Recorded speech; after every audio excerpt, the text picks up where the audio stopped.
Good evening, Zahir, and to any other nationalities and speakers of languages who are present.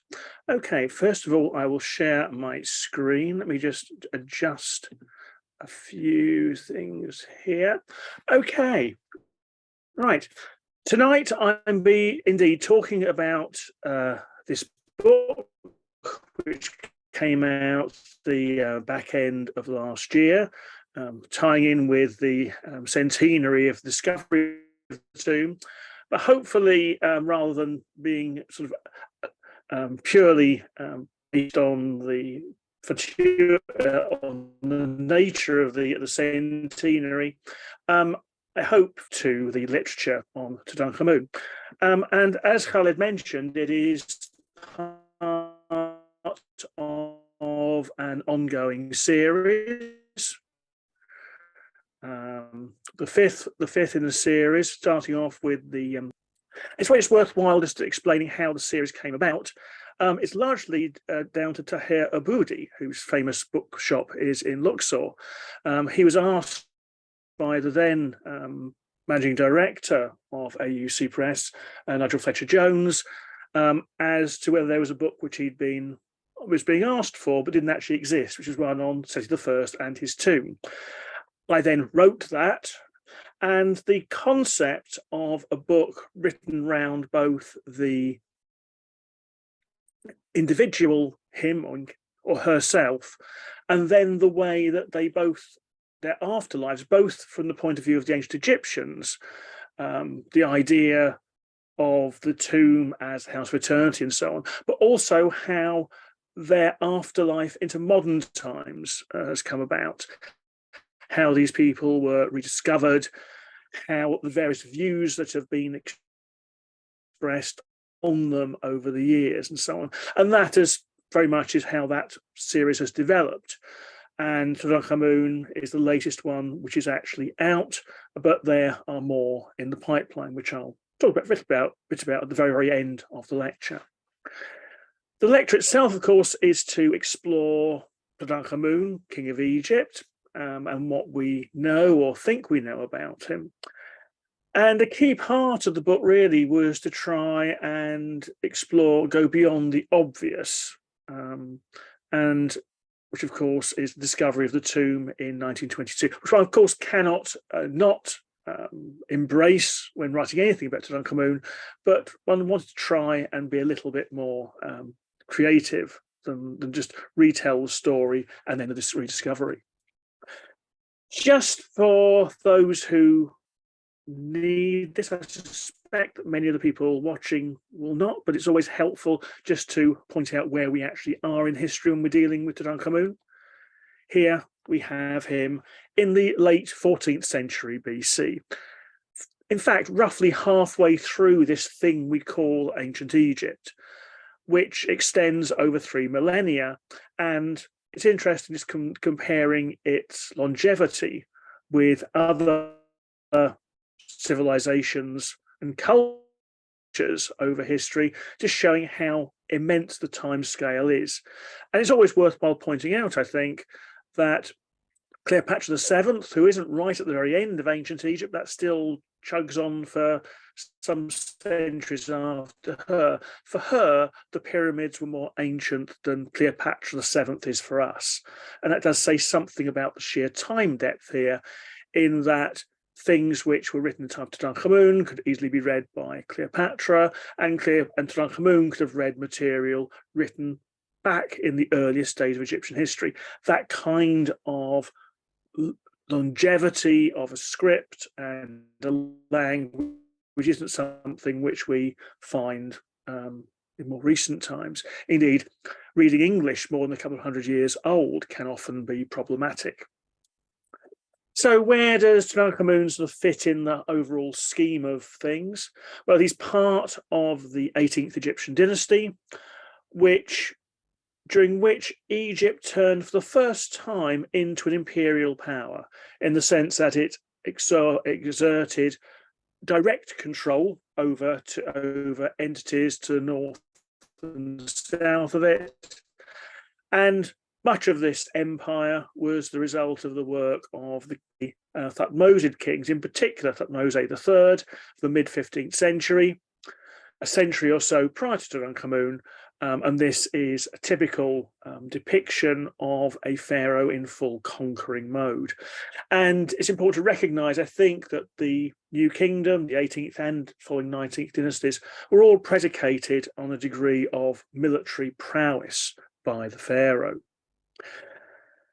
The steady progress of Egyptian history was rather derailed for no more than 2 decades by Amenhotep IV, Akhenaten, who effectively abolishes the Egyptian religion in its normal form and substitutes a single god. Whether it's monotheism or monolatry is a matter of some debate, but certainly as far as Akhenaten was concerned, the only god who mattered was the Aten, his favoured sun god. And it seems extremely likely that Tutankhamun was indeed the son of Akhenaten. Family relationships during this period remain a matter for debate, although there has been DNA work done. There remain questions. In most cases, one really has to simply still say probablys and talk about these things as working hypotheses rather necessarily as being absolute fact.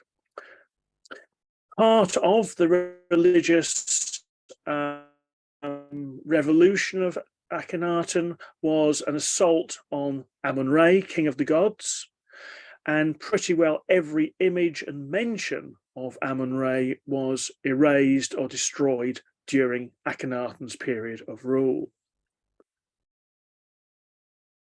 Also, as far as along with the religious upheaval, there's also an artistic upheaval with the Egyptian canon of proportions distorted to produce what the very, very distinctive form of Amarna art, which, even for those who have no particular knowledge of Egyptian art, jumps out as being something very, very different and making a clear point, although what that point necessarily is remains a matter for debate.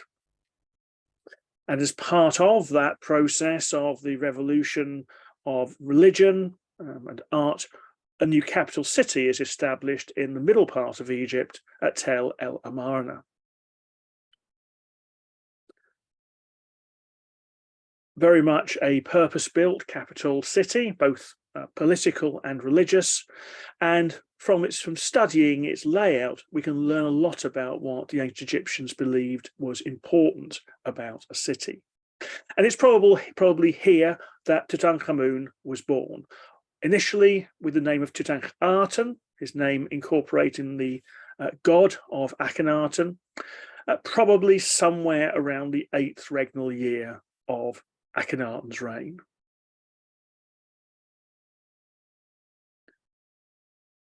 As I say, during his time, there's an assault on the images and mentions of the god Amun, and here we can see the scarring quite neatly in the temple of Luxor, where various signs have been erased, but later reinstated, starting off during Tutankhamun's reign, because a key part of that was a reversion to something approaching orthodoxy.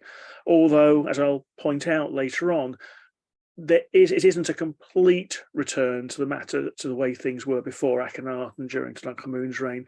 There were innovations, and certainly the very fact that everything had been thrown in the air by Akhenaten was grasped to in some way redevelop, if you like, aspects of Egyptian religion and also art as well.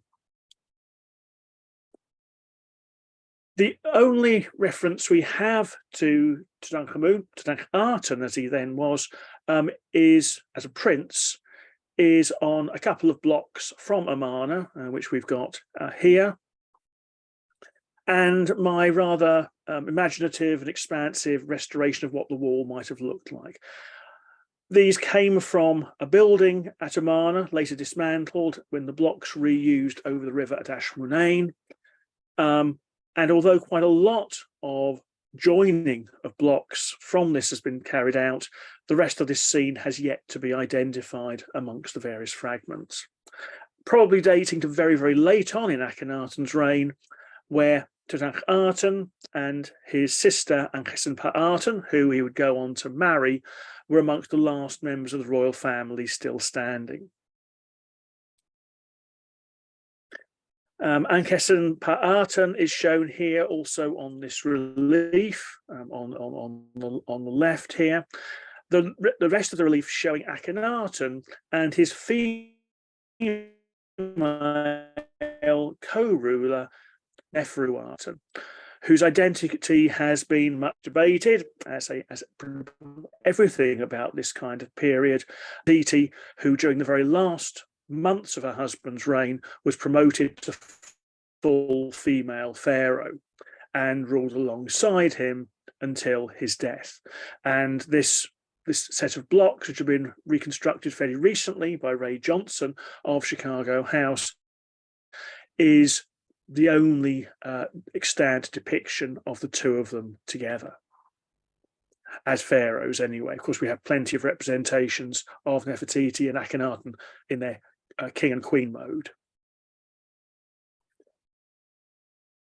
Now, the question, one of the big historical questions of the period is what happens on Akhenaten's death.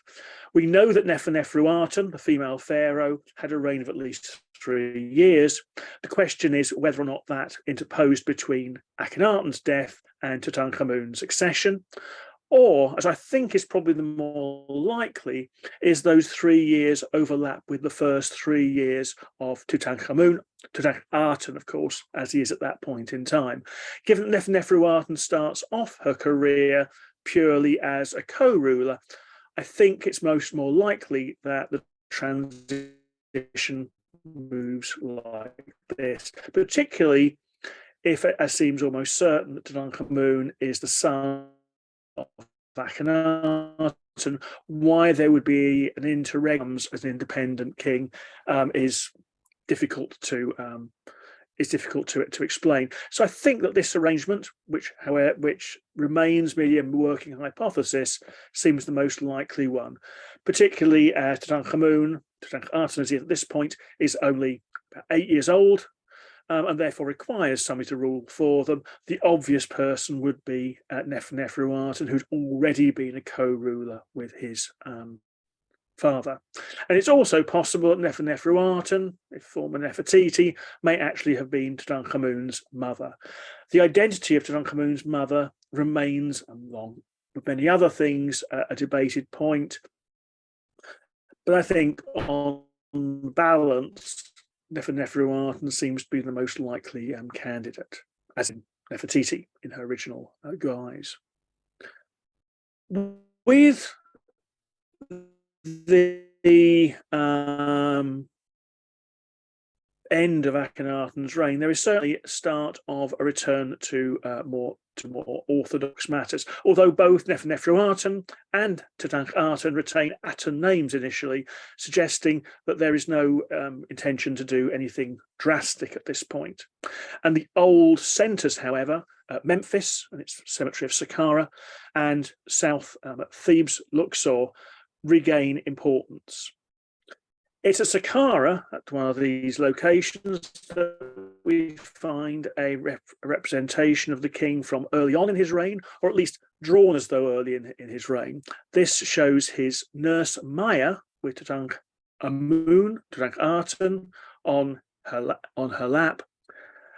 It's unclear whether this dates to the Tutankhamun phase, because in surviving inscriptions, only the prenomen of the king survive, which is Nebuchadnezzar, which he retains throughout his reign.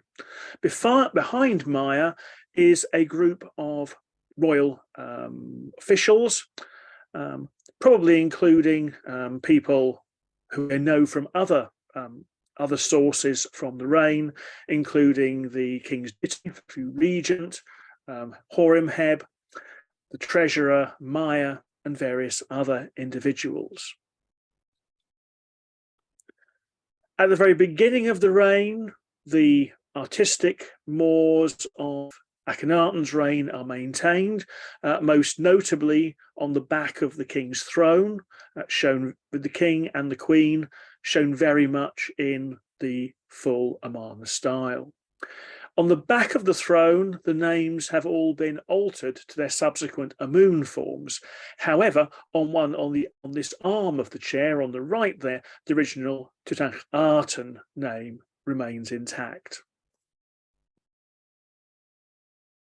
As I say, the maintenance of the name with the art in it indicates that the art is still regarded as being a significant deity. However, very, very early on, there is a return to the worship of Amun and his consort, Nut, his concept Mut, both of whom had been attacked in Berlin, which shows Tutankhamun. Although the cartouches are damaged, it's clear the Aten form of the name actually making an offering to Amun and Mut. So clearly the prescription which had been a feature of Akhenaten's reign no longer the case. And it's tempting to suggest that what actually is happening in the early part of Tutankhamun's reign, there's some kind of thing on whereby the Aten remains a significant deity, but Amun, the rest of the pantheon, are gradually brought back into play.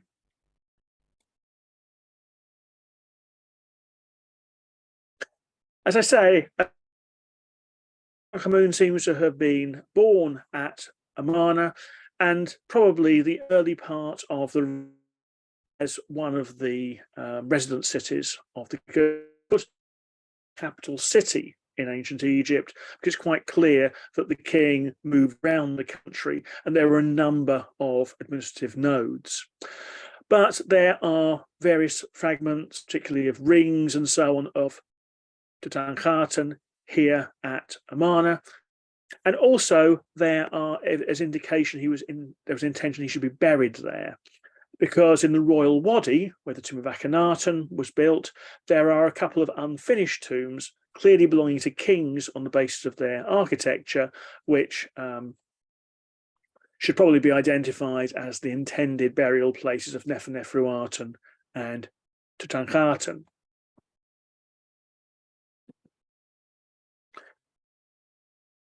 Where he may have lived, possibly the North Riverside Palace at the very northern end of the city, right at the top of the screen there. This seems to have been where the actual residential palace at Amarna, rather than the ceremonial ones in the centre of the city. Not much survives of it today, but we do have this large mud brick gateway still standing, which is part of it. Then in the royal wadi, as I say, there is evidence for tombs being prepared for Neferneferuaten and Tutankhamun. And here, this satellite photograph shows the location at the top there, TA26, which is the tomb of Akhenaten himself. And then in red at the bottom there, TA27, which is an unfinished tomb, which is likely to have been intended for Tutankhamun. And here we see the entrance to it, very typical entrance to a royal tomb of this kind of period. And then looking up from the bottom of the sloping stairway with a sledge, built for sledges and so on to bring objects down, very typical of the time. Clearly had not been under construction for very long and abandoned, but that's consistent with the picture we seem to see, which is Amarna is abandoned relatively soon as the longed as the burial place of the king. So that we have, for the beginning of the reign, this setup with the female Martin, and then ruling for the young couple of Tutankhamun and Ankhesenpa-Arten. But this comes to an end sometime about 3 years into the reign. If correctly identified, of Nefertiti, potentially Nefertiti, in the form of her mummy in Cairo. We have overall points. It's been correct. Injury would have been the cause of death. CAT scanning of head has shown that the fragments in the sinuses could only have got there if this were actually this smashing of the face was a cause of death. So it looks as though, again, if correctly identified, and keep on sort of overlaying, there are varying views on these points. If it is indeed her, that would suggest a career ended violently, and that the consequent upheaval, which resulted in the change of Tutankhamun's name to Tutankhamun, may have been precipitated by an act of violence. That Nefertiti was not posthumously well regarded, or certainly not regarded as a proper pharaoh, is indicated by the fate of much of her funerary equipment. Much of it was not used for her burial, but rather was diverted into the workshops to be modified when necessary to be part of the funerary equipment being prepared for Tutankhamun. Although young, it was normal procedure in ancient Egypt to begin creating one's funerary equipment at the earliest possible moment, because one never knew when the end might come. And therefore, this material was fed into the production line, which was already underway for Tutankhamun's own material. And these are two of the most well-known items. One of the canopic coffinets on the rear, there's palimpsest inscriptions inside, which make it quite clear that this was originally made for Nefertiti. Figure on the left, where the shape of the chest makes it quite clear this is intended originally for a female, not for a male. With the demise of Nefertiti, the power in Egypt seems now focused on two army generals. On the left, there is Charity General, who closely associated with Akhenaten, even in the mother of Nefertiti, and even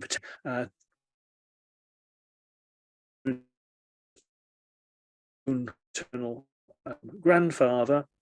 And also on the right there, we have who was another army general. Does never have a particular title which denotes that he is part of a regency. On the other hand, Horemheb is quite clearly is the regent. But probably because of his family connections, was able to pull strings over and above anything which was provided for by his own titles, which are fundamentally military. Down in Luxor, which now becomes once again the political capital, so the religious capital of Egypt. Previously, Memphis had shared the role of capital insofar as we can actually talk about a capital in that sort of period with Memphis. And after the demise of Amarna, which certainly seems to be abandoned once this transition of the regency takes place, Memphis becomes the political heart, and Thebes, modern Luxor, once again the religious heart. Professor Dodson, I'm sorry to interrupt, but some of our attendees are asking if you could raise your voice a little bit. That will be perfect. Okay. Not quite sure what the problem is with the volume, because I'm talking at a normal sort of thing, which isn't normally an issue. So I don't know whether there's some issues that further down the on the transmission of it. Anyway, what did I say? As I was saying, yes. So with that, and say this transition back to normality is accompanied by the change of the king and queen's names to include the name of Amun rather than the Aten. And here we've got the cartouches of Tutankhamun in the centre. Nebkepru, his prenomen, which the official name, which has for his entire time as king. On the left, Tutankhamun, which also has the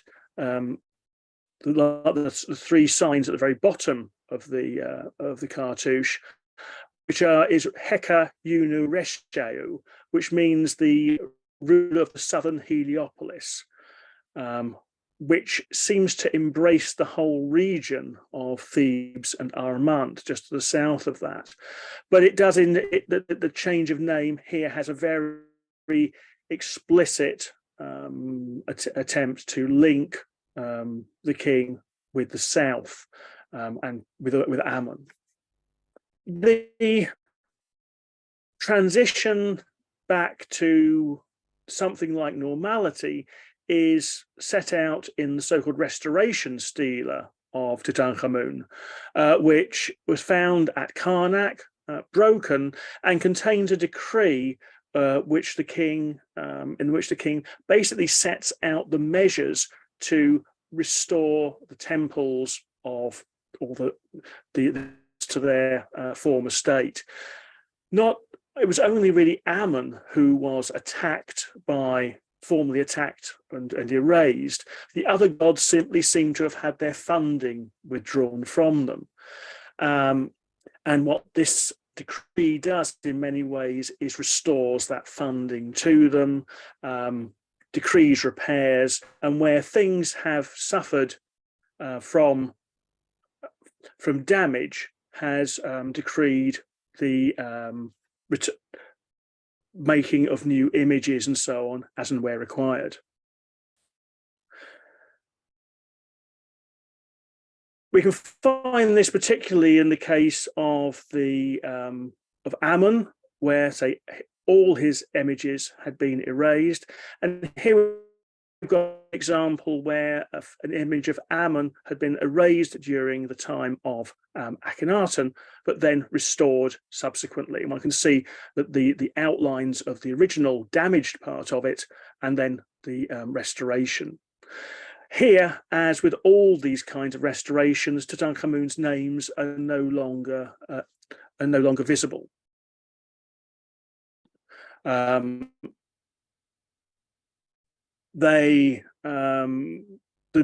His names have been erased and replaced by those of the later King Horemheb and sometimes even later pharaohs. But it's quite clear that it's Tutankhamun who's responsible for the initial phase of all these restorations. In addition to restoring damaged two-dimensional images, also a large-scale production of three-dimensional images are produced. It seemed there are no pre-Tutankhamun three-dimensional images of Ammon seem to survive, or very, very few anyway. And we have this whole range of examples. This is simply a handful of some of the images, either of Ammon himself left, or on the right, Khonsu, who is the son of Ammon, and whose images suffered the same kind of attack as his father. As I mentioned earlier on, it's quite an interesting situation as far as Ai is concerned. So although he isn't the formal regent, he has a very, very prominent position. And this can be seen, for example, on this fragment of of gold now in the Egyptian Museum in Cairo. Well, it's actually currently on tour. It's actually in Paris at the moment, and it has a typical scene of the king smiting an enemy in the middle with his wife behind him. But then on the left we have Ai, who is remarkable on a larger scale than the king himself, which is something unheard of in Egyptian iconography. Nevertheless, it is Horemheb, the king's deputy, who is formally in the regent of Egypt, and we have a number of images of him in this particular role, this statue in New York, and also during this period when he is the regent, he creates this giant tomb at Saqqara, one of the largest private tombs ever created in Egypt. Saqqara being a very holding a large number of burial places during Tutankhamun's reign, probably reflecting the way that Memphis, the nearby city, had its status further increased with the return to orthodoxy. Now, as far as the king and queen themselves, now Tutankhamun and Ankhesenamun is concerned, they're now into their mid-teens. We have the remains of two stillborn girls found in the tomb of Tutankhamun, who may have been their offspring. But we cannot say any more than that about their relationship. These are those stillborn girls, so found in his tomb. There is no other evidence for children of the king, so it does look very much as though Tutankhamun and Ankhesenamun were very much at the end of the line at the early death of Tutankhamun. Looking at the city of Thebes, modern Luxor, we have material from Tutankhamun's time spread around the whole region. Starting off at the temple of Karnak, here the great sanctuary of Ammon, but also a national sanctuary with various other gods' structures also incorporated there. We find this wall, which was carved under Tutankhamun, a double scene with the king on either side, making offerings to Ammon and Mut, and recently restored. And here we've got a close-up of the king with the god and goddess in front of him. As you may be able to see at the top, the cartouches have been overwritten with the names of Horemheb, but the whole tableau is very definitely that of Tutankhamun. There's also a couple of statues of him still standing at Karnak, these two in the central area, of Ammon and Ammonet. Another one here, this Sphinx in the forecourt of the Karnak temple. Although all of these pieces of sculpture have been usurped by Horemheb, the facial features of material produced during Tutankhamun's reign is so distinctive, it's difficult not to be able to identify his various sculptures. However, the most extensive piece of work carried out during Tutankhamun's reign on the east bank at Luxor anyway was the Temple of Luxor itself. Here, the temple had, as far as the colonnaded hall in the middle part of it, had been constructed by his grandfather, Amenhotep III. And most of it had been decorated, except for the colonnade hall when Amenhotep III died. Of course, no further work would be carried out under Akhenaten, of course. This is a temple of Ammon after all. So a major part of Tutankhamun's reign was spent decorating this particular hall. And here we can see the decoration of it. There's still quite a bit missing for the upper levels of it, but these depict the Opet festival, one of the great events of the Theban calendar. And all the areas marked in red on the plan there were decorated by Tutankhamun. A few things were left behind, left over, and everything was finally finished under Seti I. And here's just part of the exquisite reliefs which make up the Opet festival, with depictions of the king and queen as taking part in it. And in the middle there, middle bottom, we can see an image of the king. Also, at the gateway to the hall, we have a number of reliefs of Tutankhamun, probably quite late on in the reign. Again, taken over by Horemheb, but no question that they're originally Tutankhamun's. In addition to the sculpture on the wall of the colonnade hall, a number of statues of the gods Amun and Mut were created during Tutankhamun's reign, and these are two of them. Both of them have been usurped by Ramesses II, but there's no doubt that they originally date to Tutankhamun's time. One is in Luxor Museum on the right there. The one on the left is still in situ in the colonnade hall at Luxor. And because the images of the gods are always carved in the likeness of the contemporary king or queen, depending on their gender, the head of Mut on this particular, on the right hand example, must be seen as one of the few extant portraits of Ankhesenamun, certainly in 3 dimensions anyway.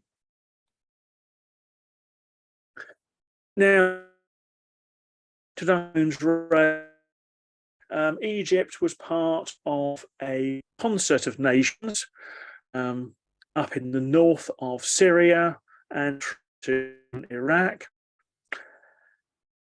All of these nations had extensive diplomatic relations, and we have a whole archive of letters between these kings found at Amarna. But at the time of Tutankhamun, there was one area of military conflict, which was in northern Syria, the green area at the top, in the middle there, where Egypt's sphere of influence in Syria and Palestine clashed with that of the Hittite Empire pushing down from the north. And we certainly have a number of pieces of evidence suggesting that fighting did actually take place around the area of the river Orontes during this time. The question is whether or not the king himself was involved in any of that, or whether he simply left it to his generals. Certainly for much of his reign, he would have probably been too young, but by the latter part of his life, in his late teens, it would not be surprising for a king, particularly of the military dynasty to which he belonged. Everybody looked back to Thutmose III for the ideal of kingship. One wonders whether or not at least he went on exercises with his armies, both in Syria or in Nubia in the south, both of which have military activity depicted on this box from the tomb of Tutankhamun. On one side, he's shown fighting against Syrians. On the other side, he's shown fighting against Nubians.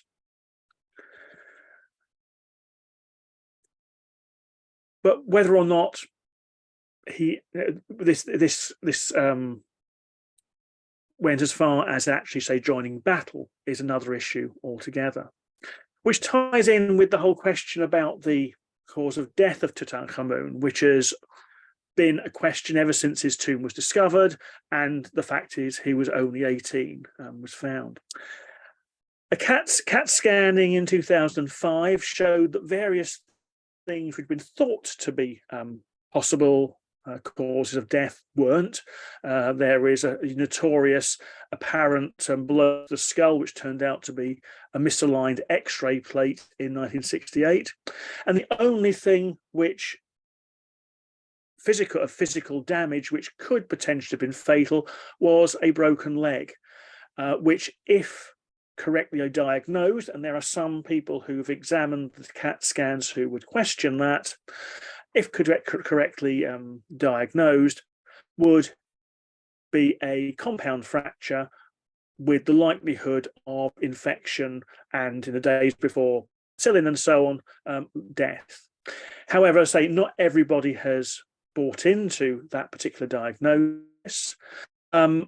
Also, from DNA analysis, that the king may have suffered from malaria, but malaria will have been pretty well endemic in Egypt in ancient times, and probably not a leading cause of death, certainly for a reasonably fit young man who Tutankhamun seems to have been. Now, in addition to his monuments on the east bank, there was also monuments of Tutankhamun on the west, the land of the dead. Before we look at his tomb, we want to look at another element, however, of a king's burial. The king should have not only a tomb, but also a memorial temple, a place where this world and the next world could come together, a place where the offerings could be placed to the spirit of the dead king. Now, and we have a whole series of these memorial temples dotted along the front of the desert at on the west bank at Thebes. These form an integral part of the overall funerary outfit, which includes, say, the actual tomb itself in the Valley of the Kings. But so it's important to recognise when looking at Egyptian funerary monuments that there are these two distinct elements to it. Now, the question is, Tutankhamun must have had a memorial temple. Every other king did, so why wouldn't he? But the question is where exactly it was. We have got bits of it in various places in Karnak Temple. You can see blocks from the memorial temple of Tutankhamun. Here's just one example of them. But they're not in their original location. They were all found reused, particularly in the filling of gateways connected by Tutankhamun's second successor, Horemheb. And we also know that blocks were shipped backwards and forwards between the western at various periods for reuse. So there's no real indication that this memorial temple would have been at Karnak, and indeed you don't get a temple at Karnak.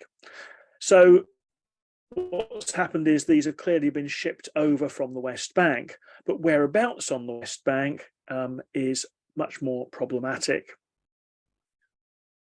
Among the various blocks from the memorial temple are some which make up battle scenes, very similar to the ones on the box I just showed you from the tomb of Tutankhamun.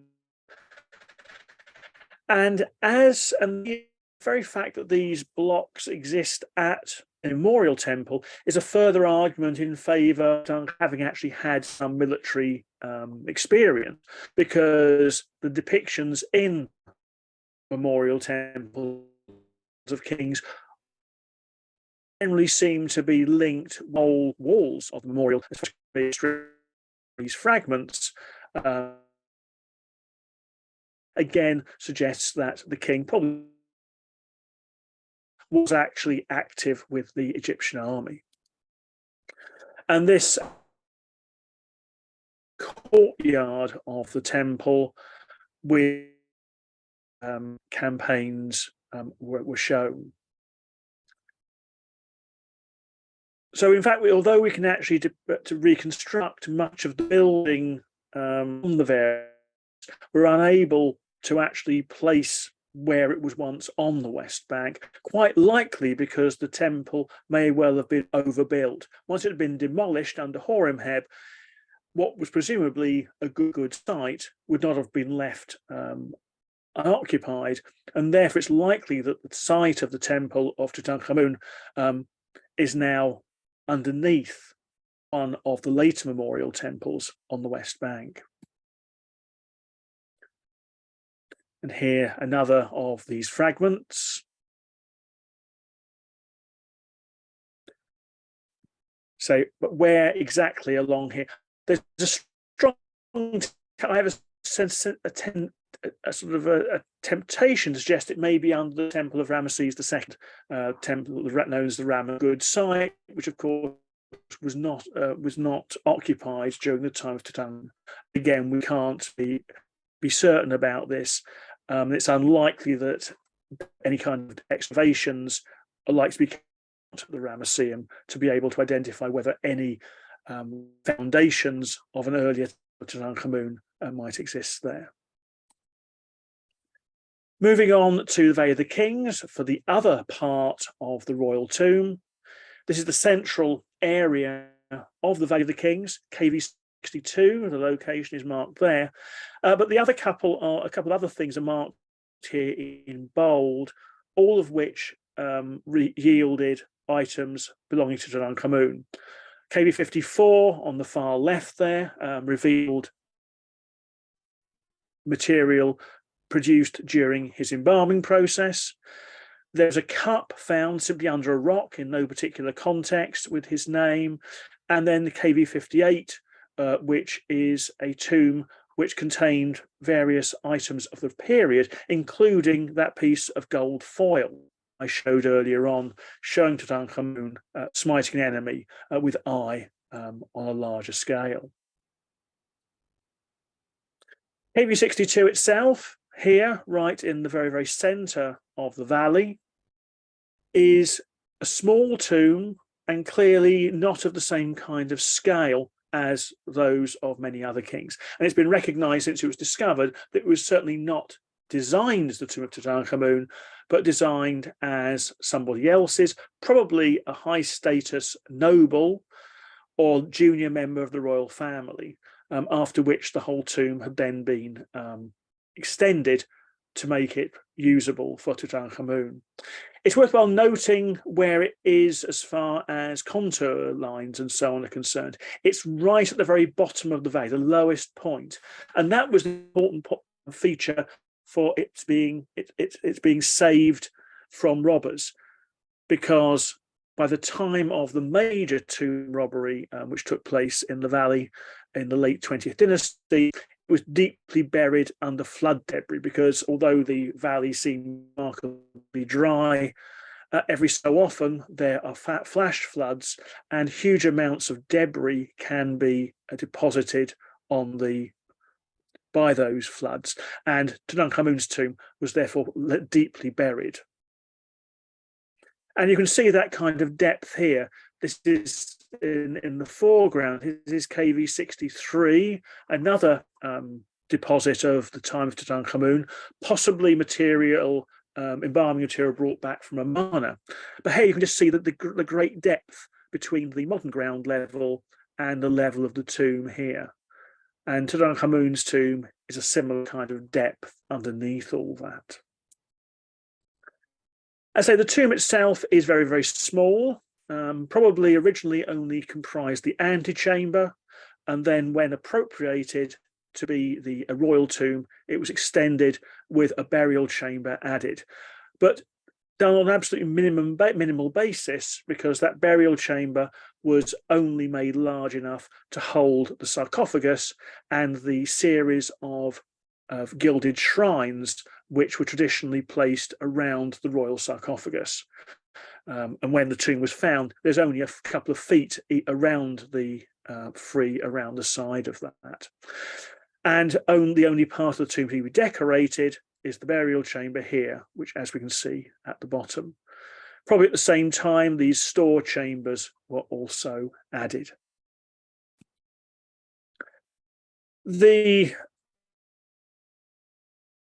Of course, the fact that the tomb was never properly robbed, it seems to have been entered twice directly after the burial and then left untouched for the next coming millennia, of course, meant that the tomb still contained most of its contents. And this is the almost cliched view of the burial chamber, showing the antechamber, showing the entrance to the burial chamber, sealed with these two so-called guardian statues in front of it.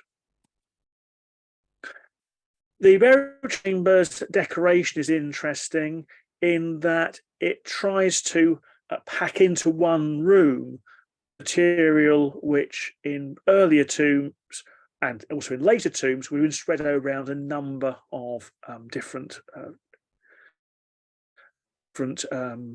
chambers. So on the far end wall on the left there is a small portion, book of what is in the underworld, the book of Amduat, which in earlier tombs had covered an entire burial chamber wall. Here, just a tiny fragment at the beginning of it is shown because that's they had. And then on the right hand wall, we have all of the various little vignettes there. Certainly the first two, king and his spirit embracing Osiris, and then goddess Nut, along with all of those can be paralleled directly in earlier royal tombs.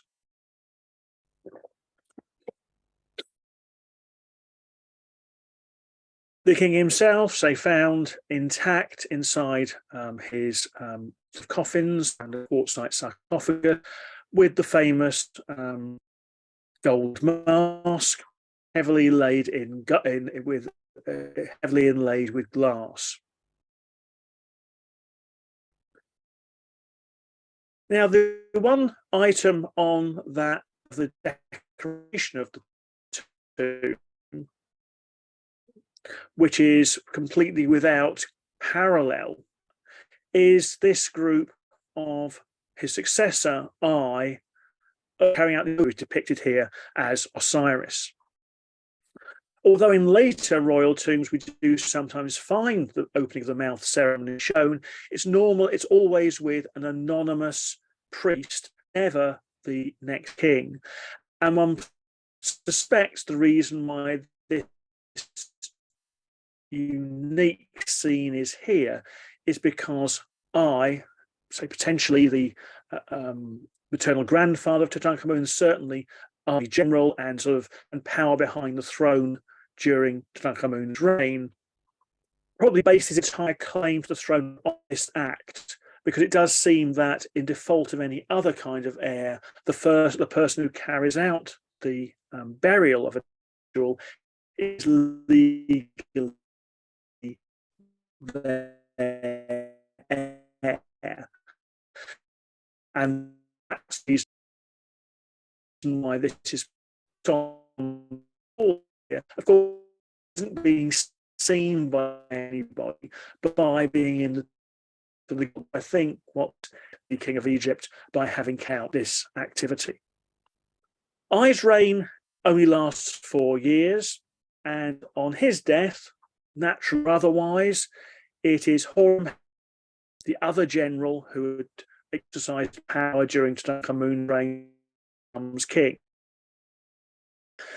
And although apparently initially somewhat ambivalent about Tutankhamun, although perfectly happy to erase everything of Akhenaten and also Ai, who he may have had a personal issue with, initially it looks as though there was a thought to maintain Tutankhamun's status as a real king of Egypt. However, before the end of his reign, this has changed. The memorial temple is demolished and the king's names are erased, and at the same time all the various statuary and inscriptions of the king visible above ground are then usurped by Horemheb.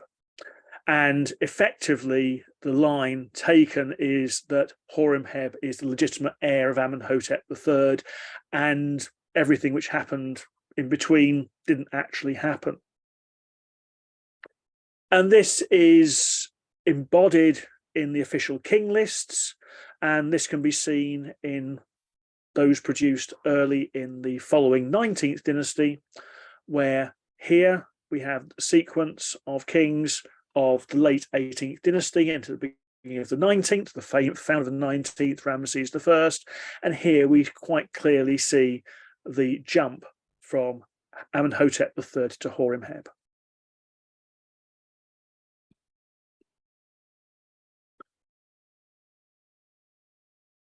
The king's tomb was not, however, interfered with, and the king lay in the Valley of the Kings undisturbed for millennia. The very fact that Tutankhamun existed was noticed in the early 19th century when the first attempts at reading hieroglyphs proved successful. But very little was known about him, and there were various theories as to his dating, how he fitted into the royal family, even the marriage, the thought being that he might have been a noble who simply went into the royal family and got the throne that way. And it wasn't until the discovery of the tomb showed that the king was only 18, died, and also that had physical similarities to the royal family, made that option clear. Discovery of the tomb in 1922 has been told many, many times, but one, of course, has to at least highlight the existence of Howard Carter and Lord Carnarvon, responsible for the finding of the tomb in November 1922.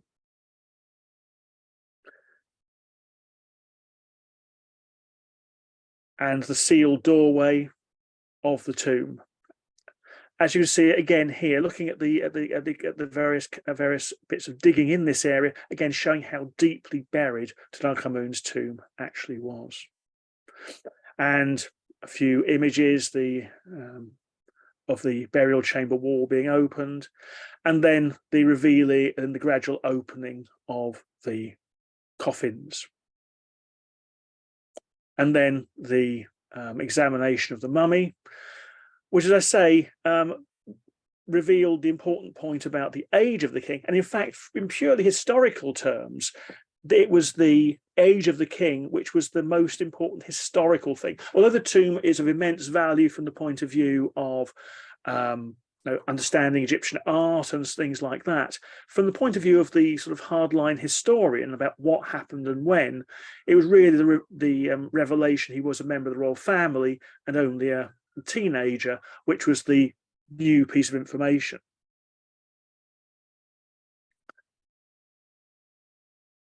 Tomb properly published.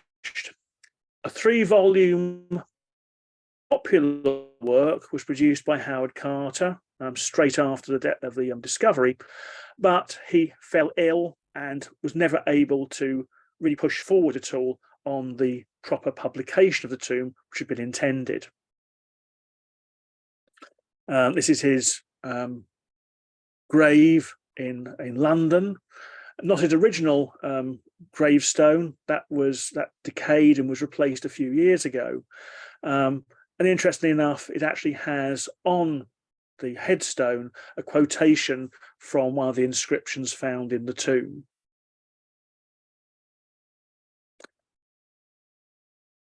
From the point of view from the point that the tomb of Thebes was discovered, there was really a divergence between the real Tutankhamun and a completely sort of Tutmania Tutankhamun, with musical songs produced. The fact this is before they unwrapped the mummy, so he's thought of as being an old king.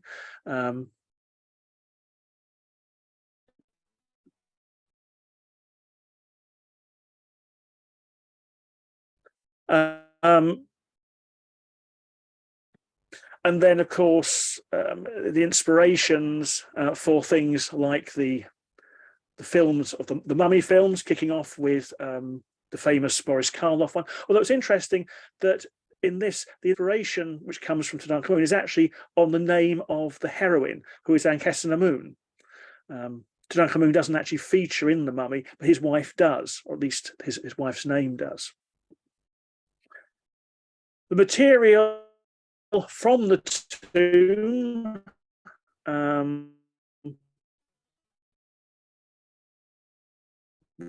gradually was taken as it was removed from the tomb.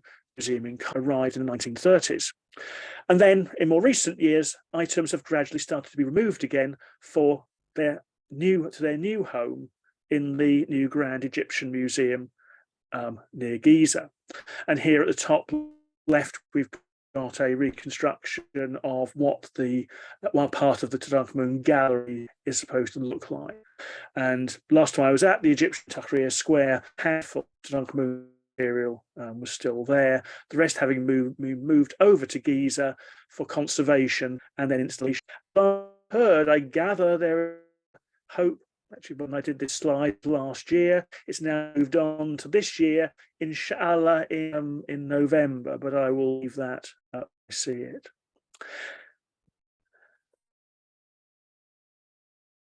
So this is a quick overview of some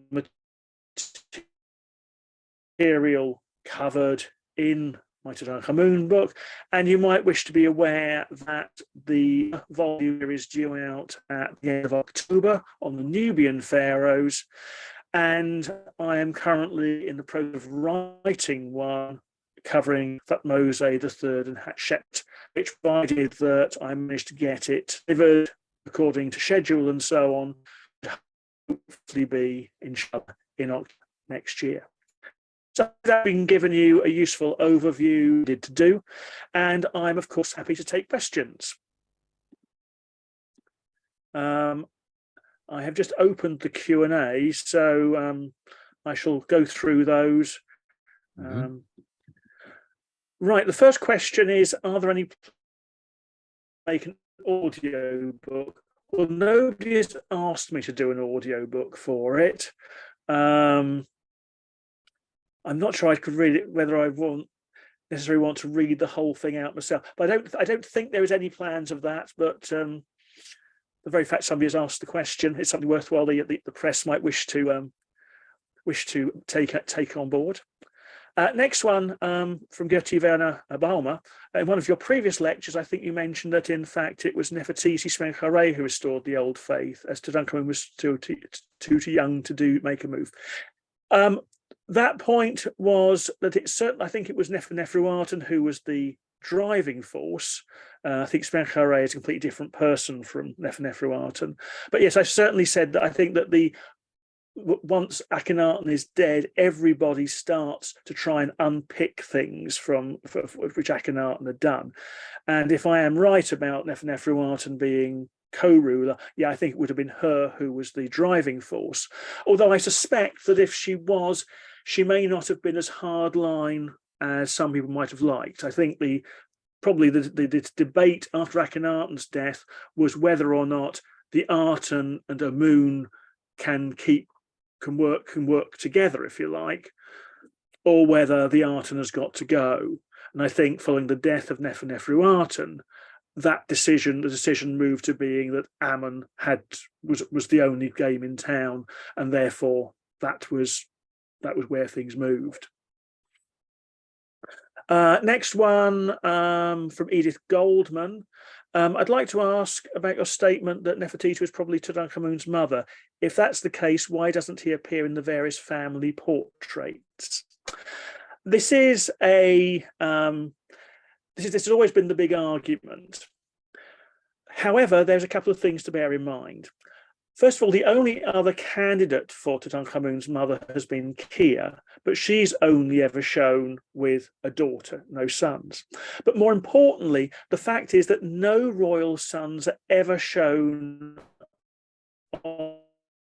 on with their parents ever in Egyptian history. The Old Kingdom, you don't find a single example. There are examples of kings and queens shown with their daughters, but never with their sons. And I think the crucial one on this is that in the Temple of Soleb, from the reign of Amenhotep III, there is a scene of the royal family, the king, the queen, and the princesses, but there is no sign of the two known sons of Amenhotep III and Queen T, Thutmose and Akhenaten.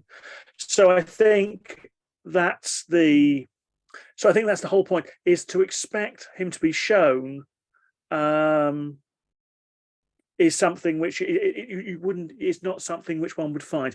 In the Ramesside period, it all changes completely, and that they do start showing royal sons and royal daughters quite widely. But prior to the 19th dynasty, it's completely unheard of. So that's where that comes from.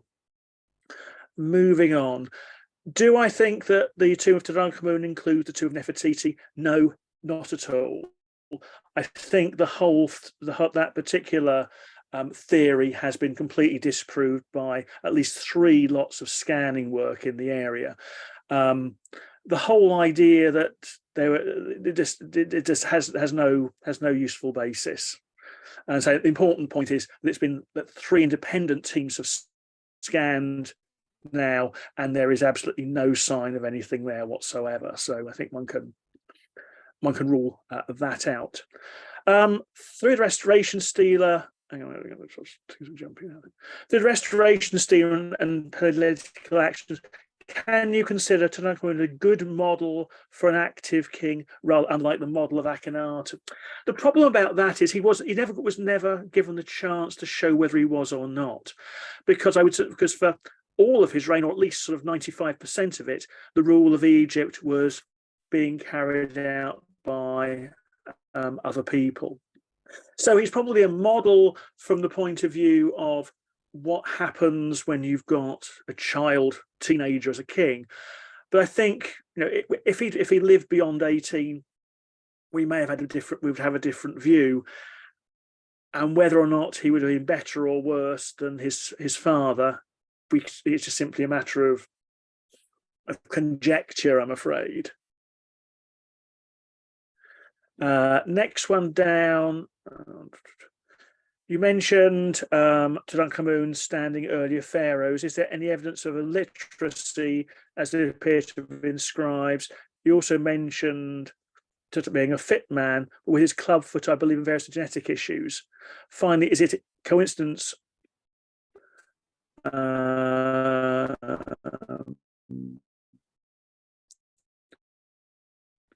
Like the lots of Ram. Point is, it does seem quite clear that kings were literate. There's a couple of places in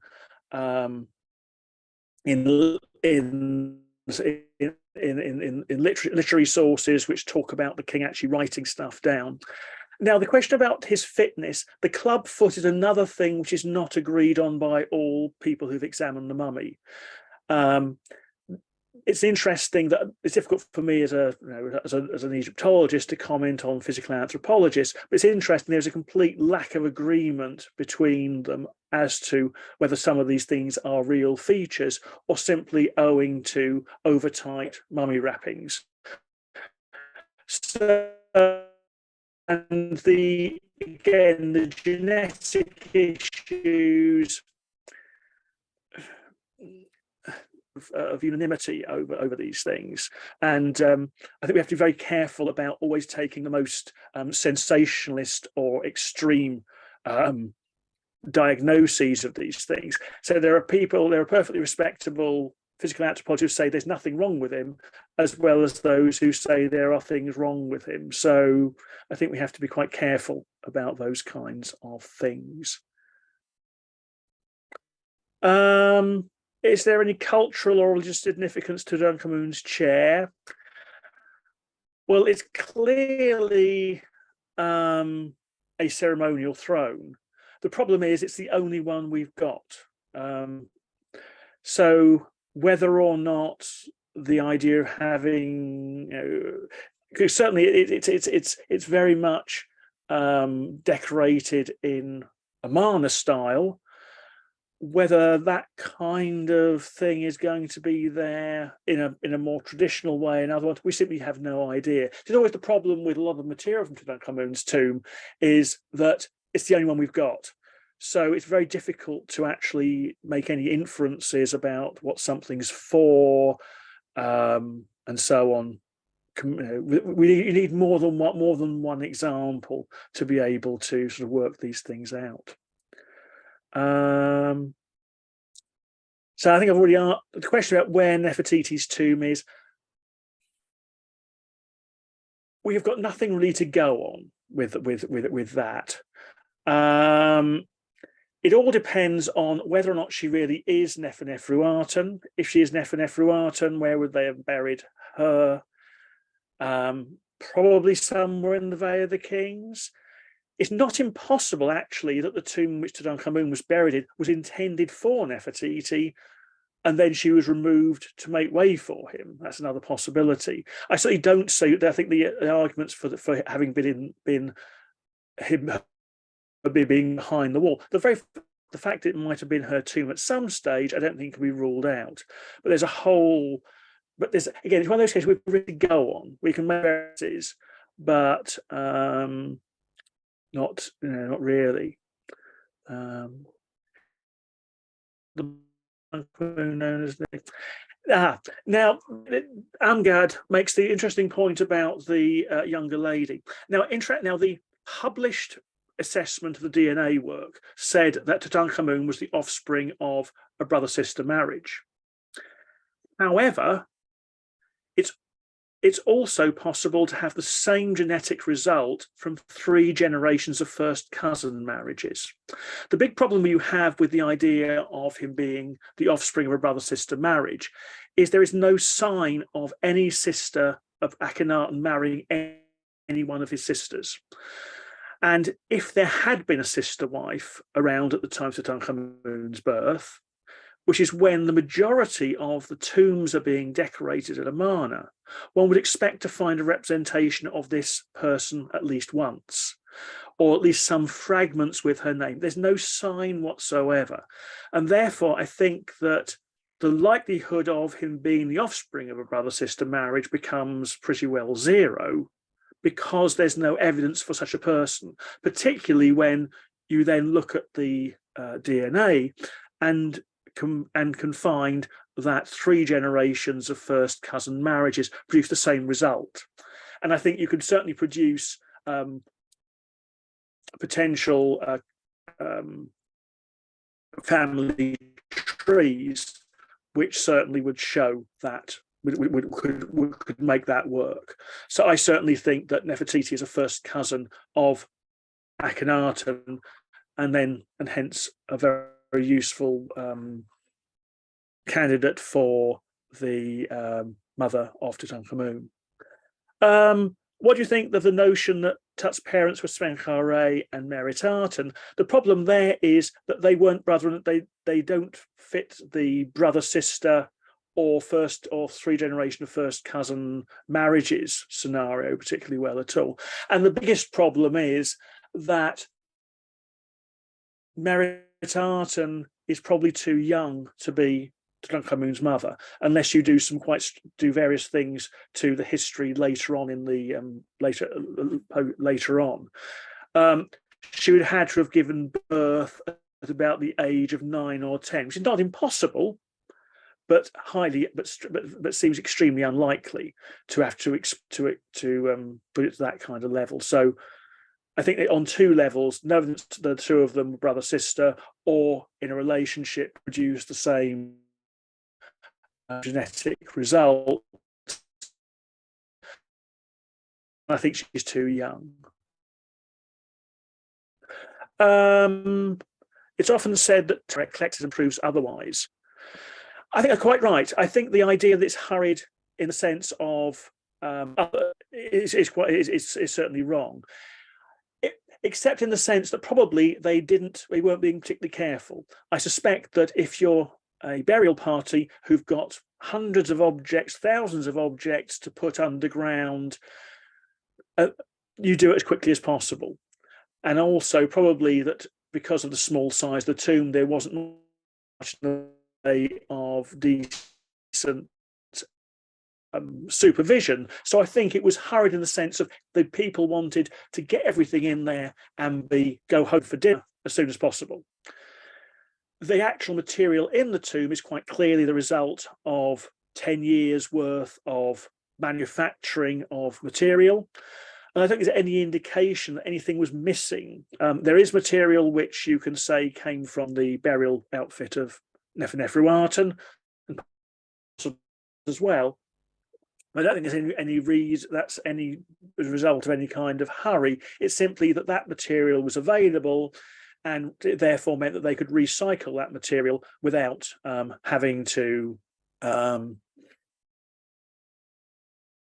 create more. So no, I agree with you completely. The tomb is probably no more hurried, and I suspect that probably even sort of Ramesses II, you probably found that stuff had been put in there quite rapidly, simply because everybody wants to get the job over with and go home. Next one, do you think that I took over the tomb originally meant for Tutankhamun? It seems but not unlikely. Tutankhamun clearly will have had a tomb constructed of royal type, and I think a possibility is that simply that I did a swap of tomb with Tutankhamun. That again, the tomb which Tutankhamun is actually buried in is exactly the same design as people like Yuya and Chuyu, the parents-in-law of Amenhotep III. So I think it's quite likely that he's one of the number of potential candidates for that. And I think, yes, it makes most sense anyway, unless we were to find some other unfinished tomb which would fit the bill better. But no, I think I would agree with that. Why do you think that sons weren't depicted with the family? No idea. It must have been an important point because it was never done for century after century. Whether it was to do with not wanting to promote anybody who could might be tempted to seize the throne or something is possible, because it's interesting that once we start getting all these princes being shown in the Ramesside period, we start having the civil war at the end of the 19th dynasty, which seems to have been a fight between two sons of Seti II. Then we have the murder of Ramesses III, because you've got more sons squabbling over who will be the next king. So I think it might have simply been to that, is to keep the spotlight off anybody who might sort of have a claim to the throne until the king was dead, and and so on. So that's my sort of guess anyway. Question: what about Kia? I think the reason why I think she's not Tutankhamun's mother is simply because she is a junior wife. She's only known to have had one child, and that's a daughter. She's also disgraced, which seems to be, I would have thought, be unlikely if she were the mother of the crown prince. So I just think that she doesn't refit the bill particularly well. Certainly, she is. I think she has a lesser claim to being the mother of Tutankhamun than Nefertiti does. When Elliot Smith examined the younger lady, yeah, the question, Alfred's question about when the Elliot Smith thought that the younger lady, the one I'm thinking is potentially Nefertiti, was in her early 20s, roughly the same as K55. Bearing in mind that the age at death estimates can vary quite considerably, and certainly the more recent looking at the younger lady seems to suggest up to into the 30s was a possibility.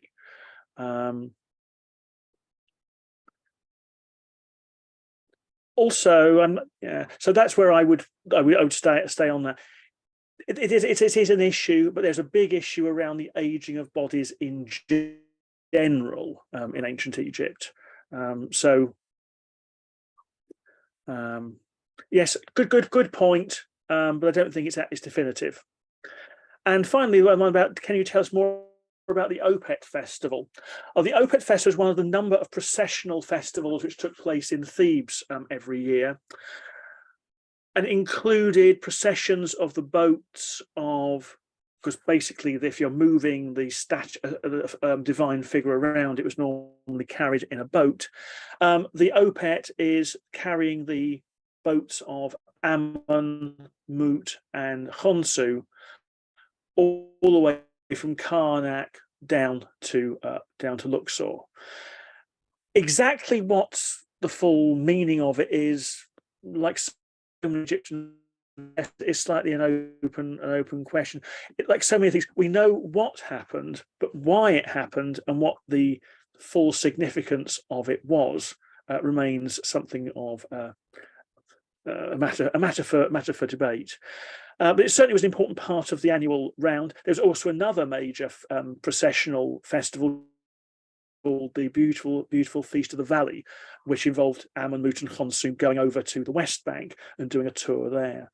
So we can describe what the OPET was, but quite necessarily what it all meant is a bit more of an issue. So I think that's all the questions answered. Thank you very much indeed for everybody for their attention tonight. Okay.